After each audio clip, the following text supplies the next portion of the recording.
어릴 적 시골 친가에 한 할머니가 살고 있는 창고가 있었다. 명절 때마다 나는 몰래 그 창고 안에서 할머니와 함께 이야기를 나누곤 했다. 이야기를 마치고 갈 때마다 할머니는 자기가 여기 있다는 걸 아무한테도 말하지 말라고 하셨다. 나는 약속을 지켰고 이 일은 몇 년 동안 반복되었다. 근데 언제부터인지 이 기억을 잊고 있었다. 그 창고와 할머니라는 존재 자체를 잊고 있었다. 생각해보면 애초에 낯선 할머니가 우리 친가 창고에 사는 게 말이 안 된다. 잊고 있던 기억이 이번 추석 시골에 내려가던 중 불현듯 떠올랐다. 기억을 되짚어 찾아간 그곳엔 아무것도 없었다. 창고는커녕 불만무성한 빈 공터였다. 난 혹시 몰라 어른들께 여쭤보니 역시나 창고는 없었다고 했다. 내 착각인가 싶었는데 한참을 듣고 있던 내 동생이 어릴 적 명절마다 몰래 그 공터로 나가는 나를 분명히 봤다고 했다.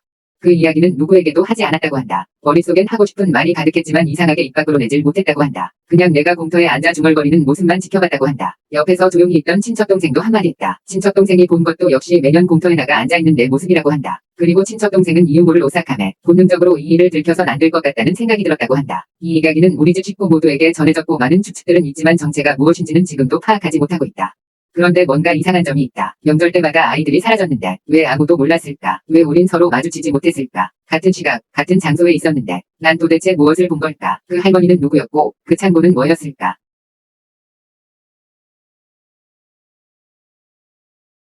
나는 예전에 한 일러스트 투고 사이트를 이용했었다. 내가 그린 그림을 올려봤지만 무명화가였기 때문에 별로 북마크되거나 좋아요를 받지는 못했다. 그러던 어느 날 북마크된 수의 합계가 갑자기 늘어났다. 늘었다고 해도 50에서 100이 된 정도였지만 내게는 놀라운 일이었다. 반갑기도 하고 한편으로는 의아해서 확인해보니 아무래도 과거부터 최근까지 내 모든 게시물을 모두 북마크하고 있는 계정이 있었다. 즉, 이 계정이 혼자서 내 북마크를 50개나 늘려준 것이다. 흥미로워서 그 계정의 페이지를 봤는데 또 놀랄 수밖에 없었다. 북마크 목록에는 내 그림밖에 없었다. 게다가 팔로우 하고 있는 것도 나쁜. 이쯤 되자 기쁘다기보단 오싹한 느낌이 들었다. 본인은 아무것도 투고를 하지 않았는데 어떤 사람일까 싶어 프로필란을 보니 자기소개란에 역시 보러 왔구나. 제발 죽어버려. 라고 쓰여 있었다. 그 이후 그 투고 사이트에는 로그인하지 않았다. 지난 여름 안양의 한 주택가로 이사왔습니다. 첫날 굉장히 이상한 아저씨를 본 뒤로 계속 불행한 일이 일어나고 있습니다. 이사한 집 앞으로 짐을 옮겨주기로 한 친구의 차를 기다리고 있었는데 맞은편에서 갑자기 아저씨의 목소리가 들려왔습니다. 행복해, 이야 행복해. 너무 행복하다. 응, 행복하지. 행복해, 행복하다. 너무 행복해. 행복해라고 중얼거리면서 웃는 얼굴로 건너편 집 창가에서 어슬렁거리고 있었습니다. 정신이 나가버린 사람인 건가 생각하면서 왠지 보면 안 될 것을 본 것 같다고 느꼈습니다. 몇 분 후에 친구가 도착했고 맞은편 아저씨는 시야에서 사라졌습니다. 이상한 사람이 맞은편에 산다는 게 너무 싫었지만 이사 온 건 저고 어쩔 수 없는 일이니까요. 그런데 얼마 지나지 않아서 애지중지 키우던 반려묘 2마리가 동시에 죽었고 엄마가 이상한 사이비에 빠져서 큰 빚을 졌습니다. 저도 지금 억울한 사건에 휘말렸습니다. 여태까지 그럭저럭 무난하게 살아왔는데 그 아저씨를 보고 난 뒤부터 자꾸 불행이 몰아치는 느낌이 들어서 너무 두렵습니다. 참고로 그날 이후로 그 아저씨를 한 번도 본 적이 없습니다. 저에게는 중1과 초6의 딸이 있습니다. 작년은 영어 학원에 다니고 있고 제가 차로 일주일에 2번씩 픽업하고 있습니다. 그날은 수업이 연장되고 있는지 평소 시간보다 꽤 지났는데도 큰애가 돌아오지 않아 차 안에서 기다리고 있었습니다. 그러던 중 딸이 늦어버렸다 미안 다녀왔어 하며 차에 기운차게 올라탔습니다. 하지만 저는 바로 출발하지 않았어요. 왜냐면 그건 아무리 봐도 성인 여성이었거든요. 30대 정도의 체구가 작은 나는 몸이 굳어버린 채로 가만히 있으니 그 사람은 위협하는 어투로 빨리 출발해라. 라고 말해왔습니다. 저는 정신이 혼미해져서 나오지도 않는 목소리를 쥐어짜내 비명을 질렀습니다. 그러자 어느새 여자는 없어져 있었어요. 다녀왔습니다. 엄마 왜 그래요? 틀림없이 큰애의 목소리였습니다. 그런데 이 사람 아는 사람이야. 뒷좌석 발밑에 여자가 웅크리고 있었어요. 또 제가 고함을 지르자 여자는 문을 열고 달아났습니다. 그 여자의 목적이 무엇이었는지는 아직도 모르겠어요. 누군지도 모르겠습니다. 그 이후로는 반드시 문을 잠그고 있습니다. 취재를 위해 오래전에 세워진 정신병원에 방문했을 때 이야기야. 취재는 매끄럽게 흘러가고 있었고 끝날 때쯤 화장실이 가고 싶더라고. 복도로 나오자마자 그 층을 맡고 있는 경비원이 나에게 다가와서 말을 걸었어. 도움이 필요하십니까? 아니요. 화장실을 가려고요. 그렇다면 안내해드리겠습니다. 저기에 화장실이 있는데요. 저쪽에 새로 지은 화장실로 안내해드리겠습니다. 아니요. 괜찮습니다. 저곳에서 사용할게요. 그렇다면 같이 가도록 할게요. 왜 화장실을 함께 가려는 건진 몰랐지만 특수병원이라 그런가 보다 했어. 내가 화장실 안으로 들어가고 경비원은 밖에서 기다렸는데 들어가자마자 느낌이 싸한 거야. 먼지가 가득했고 평소에 잘 사용하지 않는 화장실인 것 같았어. 4개의 소변기 중 하나에서 볼일을 보다가 흘끗 떠나보니 가장 한쪽에서 볼일 보는 남자가 있더라고. 발소리도 들리지 않았는데 어느새 들어와 있던 건지 조금 신경 쓰였어. 뭐지? 라고 생각하며 손을 씻다가 거울을 올려다보니 남자가 서 있는 곳에 아무도 없더라고. 아무리 생각해도 이상한 이 상황에 난 화장실에서 급하게 뛰어나와 날 기다리고 있는 경비원에게 물었어. 방금 누가 화장실에 들어갔나요? 아니요. 아무도 들어가지 않았는데요. 아니 정말 있었다니까요. 거울을 통해서 한번 보세요. 비춰질 수도 있으니. 무슨 소리 하는 겁니까? 이 화장실에는 거울이 없습니다. 어느 날과 다름없이 야자까지 끝내고 온 나는 피곤에 쩔어 잠이 들었다.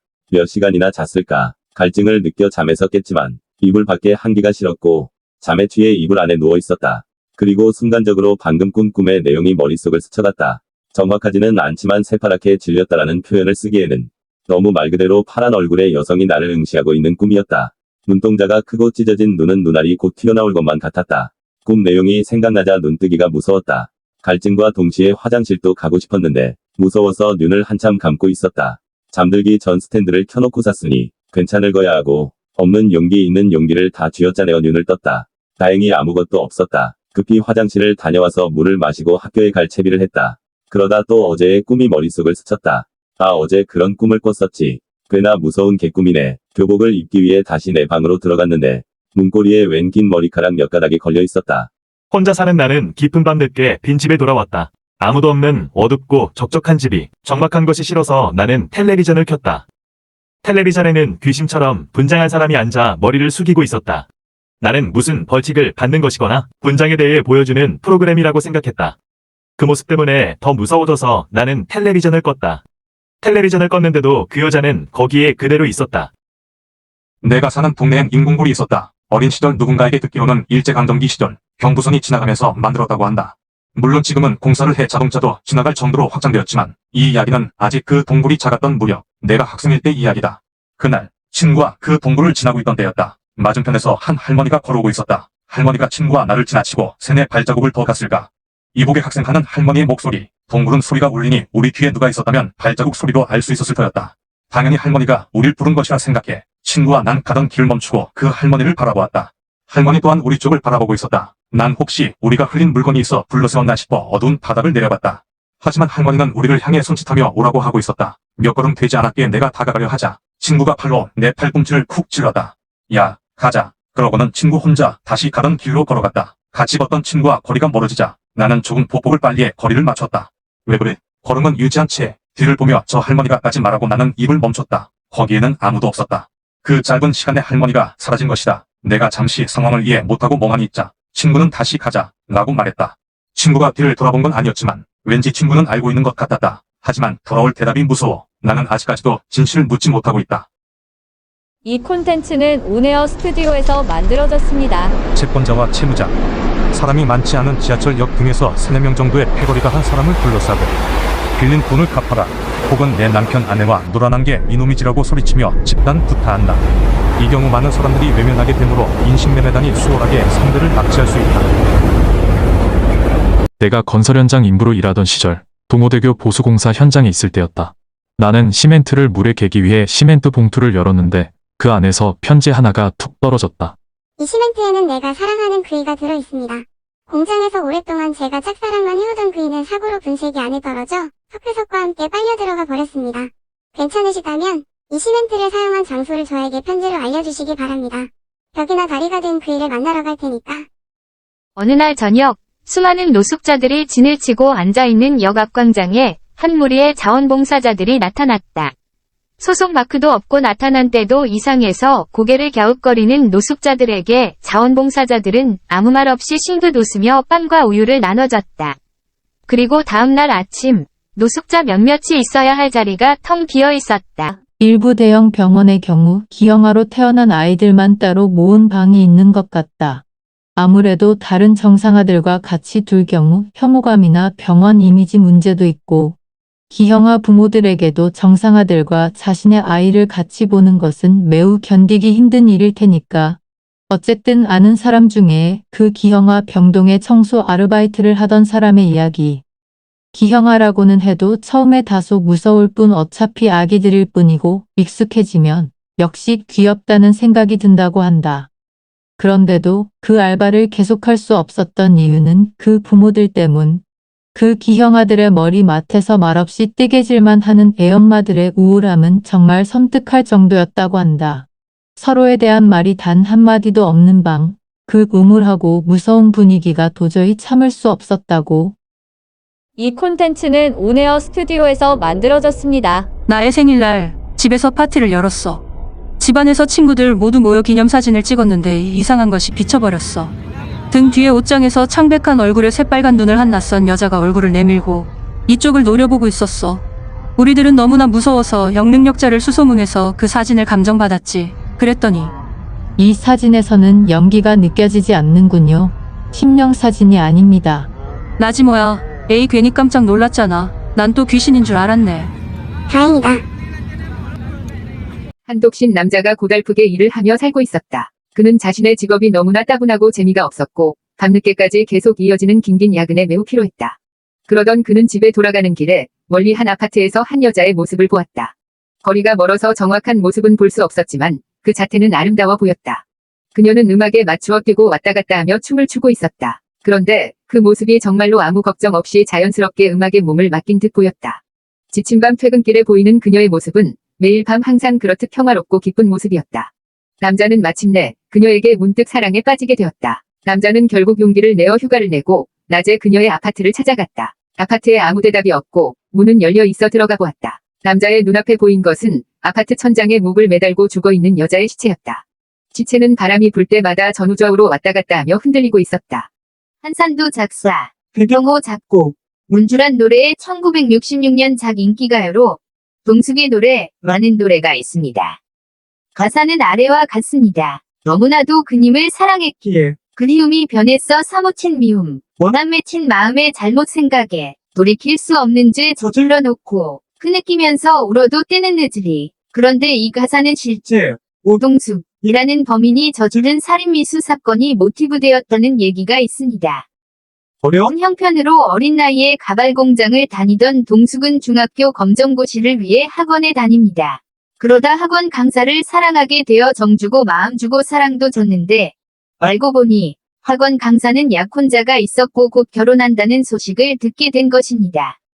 분노한 그녀는 수업 도중 학원 강사를 칼로 찔러버렸고 곧 체포되었습니다. 어느 여관집 아들이 꿈을 꾸면 매번 이상한 상자 2개를 보곤 했는데 그 상자 안을 들여다보고 싶어도 꿈속에서는 어쩐지 몸을 움직일 수가 없었다고 한다. 부모님에게 꿈에 관해 물어봐도 모르겠다는 말뿐이었다. 또 상자가 나오는 그 꿈이다. 그는 자신이 꿈속이란 걸 깨닫는 순간 움직일 수 있었다. 남자는 서둘러 2 상자 중 더 큰 상자를 열고 안에 뭐가 있는지 보려고 했다. 하지만 상자 안에 뭐가 있었는지는 알 수 없었다. 상자를 연 순간 귓가에 울려 퍼진 큰 고함 소리에 꿈에서 깨어나 버렸기 때문이다. 고함을 친 것은 옆에서 자고 있던 아버지였고 아버지는 이미 숨이 끊어진 후였다. 지병이 있었던 것도 아니고 무척 건강했던 아버지가 갑작스레 세상을 떠난 것이다. 남자는 직감적으로 자신이 꿈속에 상자를 열었기 때문이라고 생각했다. 그리고 나머지 상자를 열면 어머니마저 세상을 떠날 것이라는 것도 직감했다. 남자는 절대 다른 상자를 열지 않으리라고 스스로에게 맹세했다. 그리하여 세월은 흘렀고 남자도 결혼해 아이가 태어났다. 아버지가 죽은 후 어머니와 둘이서 힘들게 경영해온 여관 도배우 제궤도의 오른 터였다. 몇 년 후 어머니가 병에 걸렸고 당시 위술로는 고칠 수 없는 병인데다가 약값도 만만치 않았다. 겨우 여관 하나로 벌어먹고 살던 남자의 가세는 기울기 시작했다. 어머니는 몇 번이고 아들과 며느리에게 미안해하며 종종 죽고 싶다며 혼자 중얼거리시곤 했다. 그런 나날이 이어지다 남자는 마침내 상자를 열기로 결심했다. 그리고 그 꿈을 꾸게 된 남자는 나머지 상자를 열었다. 이번에는 안에 뭐가 들어있는지 볼 수 있었다. 이튿날 아침 눈을 뜨니 역시 어머니는 죽은 후였다. 남자는 부모님을 자신의 손으로 죽였다는 죄책감을 느끼면서도 그 상자에게서 해방된 것에 대한 안도감도 느꼈다. 얼마 후 그의 딸이 꿈에서 자꾸 상자가 그 나와요. 이후로 이 지역에서는 자식들에게 꿈속에 상자를 열지 말라는 이야기가 전해졌다고 한다. 대학교 교양 수업으로 민담, 지역에서 내려오는 설화 같은 걸 조사해야 할 일이 생겼다. 이번 기회에 나는 그 상자라는 것에 대해 조사해보기로 했다. 꿈속에서 상자가 나오면 절대로 열지 말아라. 그 상자를 열면 무서운 일이 일어날 거야. 어릴 적 우리 동네 아이들이라면 부모님께 꼭 당부받던 것이다. 미안하긴 했지만 꿈속에 상자가 나오는 일 따위는 없었기에 금방 잊혀졌었던 이야기다. 우리 지역에서만 구전에 내려온 이야기인지 도서관이나 인터넷에서도 마땅한 자료를 찾지 못하다가 동네 친구들에게 수소문한 끝에 그나마 문헌으로 남아있는 걸 하나 찾아냈다. 지역 민담을 모아 수록한 책으로 그 중 하나가 상자가 나오는 꿈에 관한 이야기였다. 그 상자 꿈을 처음 꾼 것은 조선시대 어느 역관집 아들이었다고 한다. 꿈속에 나오는 2개의 상자를 열었는데 큰 상자를 열었더니 아버지가, 작은 상자를 열었더니 어머니가 돌아가셨다는 이야기. 그 상자 안에서 무엇을 봤는지 궁금했지만 이외의 정보는 더 이상 찾아볼 수 없었다. 이후에 중학교 동창회에서 문득 생각이 나 이 이야기를 꺼냈다. 그랬더니 나 말고도 이 이야기를 조사했던 녀석들이 몇 있었다. 대부분은 다 내가 아는 정도만 알고 있었지만 딱 한 명, A는 나보다 더 깊게 조사했던 것 같았다. A는 그 상자에 저주가 태어난 이유까지 알아낸 듯 했다. 나는 무척 신경 쓰여 물어봤지만 A는 단호하게 거절하며 알려주지 않았다. 그리고 나에게 절대 그 이상 조사하지 말라며 못을 박을 뿐이었다. 이유는 알 수 없었지만 너무도 진지한 A의 모습에 나는 입을 다물 수밖에 없었다.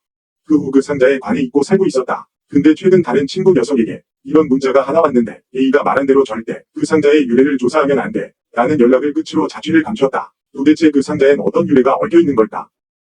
학교에서 돌아온 융이 한 여름 떼학 끝에 시골길을 한참 걸었더니 무척 목이 말라 집에 오자마자 부엌으로 가서 보리차를 마시려고 보니 부엌 한쪽 구석의 공간에 엄마의 시체가 놓여 있었다.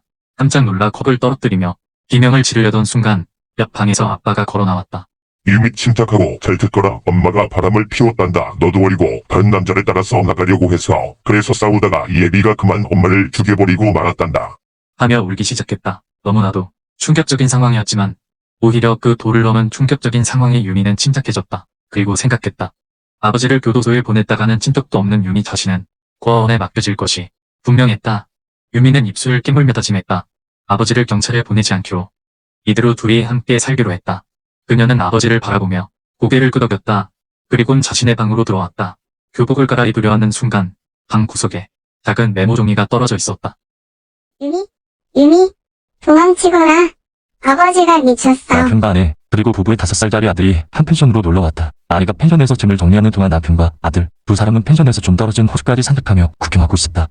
호수에 도착하자 아들은 호수가에 뛰어들어 첨벙첨벙 물장구를 쳤다. 그런데 잠깐 한눈을 판 사이에 그만 아들은 물속에서 허우적 거리게 되었다. 남편은 수영을 할 줄 몰랐다. 남편은 당황하여 숨이 넘어갈 것 같았다. 남편은 아들에게 조금만 참으라고 소리를 지르고는 미친 듯이 펜션으로 뛰어갔다. 그 길이 그때는 얼마나 멀게 느껴지는 것인지. 남편이 아내를 부르자 아내는 혼비백산하여 호수로 달려갔다. 아내가 움직이지 않는 아들을 잡아채고 몸을 돌리기 위해서 물을 휘저으려고 다리를 내렸을 때 남편은 갑자기 소름 끼치는 공포에 사로잡힌 눈으로 똑같은 공포가 아내의 눈동자에도 나타나 있었다. 그 모습을 보았다. 너무 늦어 죽어버린 조그마한 시체를 팔에 안은 아내는 깊이가 겨우 허벅지뼈에서 찰랑거리는 물속에 서 있었던 것이다. 애량은 오후에는 학교에 나가기 때문에 새벽에 아르바이트를 그녀는 평소와 다름없이 알바를 마치고 집에 갈 준비를 시계를 했다. 보니 어느덧 새벽 2시를 훌쩍 넘긴 시간이었다. 집에 갈 채비를 마친 그녀는 교대할 다른 알바생 피군이 오기를 기다리며 졸린 눈을 의자에 비비고 있었다. 졸음을 참고 있는 그녀의 핸드폰이 울렸다. 누가 날 따라오는 느낌이 들어 조금 늦을 것 같아. 미안해. 문자를 확인한 그녀는 피군에게 전화를 걸었다. 피군 지금 어디야? 나 지금 편의점 근처야. 늦어서 미안해. 걱정하지 말고. 알겠어. 조심해서 얼른 들어와. 전화를 끄는 그녀는 피군이 걱정되어 자꾸만 문 밖을 바라봤다. 저 멀리서 피군의 모습이 작게 보였다. 그런데 가만히 보니 피군의 뒤에 한 남자가 칼을 들고 천천히 따라오는 그 남자의 간격이 점점 좁아졌다. 피군이 뒤를 돌아본 순간 그 남자가 피군을 향해 달려들었다. 피군은 편의점으로 들어가기 위해 죽기살기로 달렸다. 그녀는 문으로 급하게 다가갔다. 그리고 그녀는 편의점 문을 잠궈버렸다. 나는 왠지 요즘 아내가 이상하게 쌀쌀 맞다는 것을 깨닫는다. 내가 계속해 묻자 아내가 엽서 한 장을 당신이 던진다. 보낸 엽서가 왔어요. 엽서를 보니 아내에게 곧 돌아갈 테니 며칠만 기다리라는 내용으로 출장 중에 보내는 관광 엽서였다. 내가 여기 있는데 누가 엽서를 보내냐고. 이것은 장난일 뿐이라며. 하지만 아내는 말한다. 당신이 정말로 우리 당신인가요? 나는 무슨 소리냐고 껄껄 웃은 뒤에 아이를 부르려고 하지만 왠지 이름이 생각나지 않는다. 가만히 생각해보면 내가 언제부터 있었는지 도무지 기억이 나지 않는다. 4월의 어느 화창한 날 평화롭게 출근을 준비하고 있던 남자는 만삭의 아내가 진통을 느끼는 것을 발견했다. 허둥지둥 서둘러 아내를 차에 태우고 병원으로 향했다. 하지만 아내는 어딘가 문제가 있는 듯 매우 이중해 보였고 남편은 점점 더 초조해졌다. 그날따라 교통체증이 심해서 도저히 차는 속도를 낼 수 없었다. 마침내 병원 근처에 오자 남편은 차에서 내려 아내를 들고 정신없이 병원으로 뛰었다. 의사는 인자한 미소로 그를 맞은 중년 여성이었다. 그녀는 사색이 된 부부를 보자 능숙하게 움직여 즉시 조치를 취하기 시작했다. 수술실 문이 닫히고 남편은 맥이 풀려 주저앉았다. 긴 시간 수술이 진행되는 동안 남편은 초조하게 기다렸다. 몇 시간이 흘렀을까? 의사가 다시 나왔다. 그녀는 웃으며 말했다. 다행히 아기와 산모 모두 무사합니다. 남편은 그제서야 얼굴이 환해져서 수술실 안으로 들어갔다. 그의 눈앞에 펼쳐진 것은 똑바로 쳐다보지 못할 정도의 모습이 되어 움직이지 않는 아기와 차디차게 식어 죽어있는 아내였다. 의사는 깔깔거리며 웃으면서 말했다. 오늘은 만우절. 하하하하하하하하. 며칠 전에 시골로 정근을 가게 됐다. 회사 기숙사에서 회사까지 가는 길에 조그마한 강이 있고 언제나 다리를 건너서 간다. 주변에는 논밖에 없어서 다소 심심한 길이다. 야근을 하고 돌아가는 길이었다. 다리를 건너는데 다리 아래에 꼬마아이가 강에서 놀고 있었다. 무릎까지 잠기는 강에서 뭔가 찾고 있는 것 같다. 뭔가 잊어버린 모양이다. 도와주려고 했지만 너무 피곤하고 내일 출근해야 했기에 그냥 지나쳤다. 다리를 지나쳐 한참 걷는 도중 밤에 꼬마 혼자 돈다는 게 신경 쓰였다. 다리로 되돌아가는 길, 문득 다리 앞에 안내판을 보았다. 급류 주의 깊이 5m. 그날 이후 밤에는 다리를 건널 수 없었다. 나에겐 눈에 넣어도 안 아픈 그런 소중한 딸이 있다. 아침마다 딸의 머리를 예쁘게 묶어주고 예쁜 옷을 입혀주는 게 일상이 되었다. 근데 언제부턴가 딸이 계속 내 주변을 돌아보며 웃는 것이었다. 그래서 내가 딸 뭐가 그렇게 재미있어? 라고 묻자 딸은 깨르르 웃으며 저 남자요. 라며 대답했다. 그래서 다시 한 번 더 물었다. 어떤 남자? 라고 물었더니 이번엔 손가락으로 붙박이장을 가리키며 뱀같이 긴 목의 남자요. 라고 대답했다. 그래서 처음엔 역시 아이들은 상상력이 풍부하구나 라고 생각했다. 그리고 후에 알게 된 사실이지만 내 집의 전 주인이 그 붙박이장 안에서 목을 메었다고. 한 남자는 식당에 가면 2명 앉을 자리 없습니까? 해서 둘이 앉을 자리를 안내받게 되면 혼자 밥을 먹으며 사람은 저 혼자입니다. 라며 비웃곤 했다. 어느 날 남자가 한 식당에 들어가자 아무 말도 하지 않았는데 종업원이 한 자리를 더 마련해주는 것이었다. 그 남자는 의아해하며 식사를 마치고 식당을 나왔다. 그것은 시작일 뿐이었다. 그 이후로 가게를 들어가면 모든 점원들이 2명의 손님이 온 것이라고 착각하곤 했다. 누군가 내 옆을 따라다닌다. 그 남자는 누군가 계속 따라다니는 느낌에 엄청난 공포를 느끼고 방 안에 갇혀 살게 되었다. 방 안에 틀어박혀 긴 시간 동안 살던 그는 이렇게 긴 시간이 지났으니 따라다니던 놈도 떠나갔을 것이라고 생각했다. 그 남자는 오랜만에 나와 사람도 꽤 있고 분위기도 밝은 식당에 들어갔다. 아직 공포를 완전히 극복하지 못해 바형식으로 되어 있는 자리 한켠에 앉았다. 자리에 앉아 왜 내가 이딴 일로 그렇게 두려워하고 있었나 하는 생각이 들 만큼 시원한 기분이었다. 어서 오세요. 주인이 인사하며 물을 한 컵 그 남자 앞에 따라 주었다. 그리고 그 옆자리에도 그 옆에 또 다른 자리에도 그 옆에 또 한 자리에도 그 옆자리에도 그 옆자리에도 계속 물을 한 컵씩 따라 자리에 놓았다.